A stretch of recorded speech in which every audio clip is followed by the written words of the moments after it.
ప్రతి ఒక్కరూ ఆనందంగా దీపావళి పండుగ జరుపుకుని వాతావరణ కాలుష్యాన్ని నివారించాలని వెంకటరమణ సూపర్ స్పెషాలిటీ హాస్పిటల్ ప్రముఖ కంటి వైద్య నిపుణులు డాక్టర్ వి సుబ్రహ్మణ్యేశ్వర్ అన్నారు.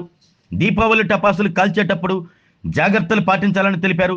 కాటన్ దుస్తులు ధరించాలని, 5 ఏళ్లలోపు చిన్నారులు కాల్చేటప్పుడు తల్లిదండ్రులు తప్పనిసరిగా పక్కనే ఉండి పర్యవేక్షించాలి అన్నారు. పక్కనే ముందు జాగ్రత్త చర్యల్లో భాగంగా వాటర్ను సిద్ధం చేసుకోవాలంటూ తెలిపారు. క్రాకర్స్ లో సల్ఫర్ను ఎక్కువగా ఉపయోగించడం వల్ల పొగ కళ్ళలోకి వెళ్లి కళ్ళు ఎర్రగా మారటం, ఉబ్బటం లాంటివి జరుగుతాయని, అలాంటి వారు చల్లని వాటర్తో శుభ్రం చేసుకోవాలన్నారు. ఎట్టి పరిస్థితుల్లో కళ్ళను నలపకూడదని సూచించారు.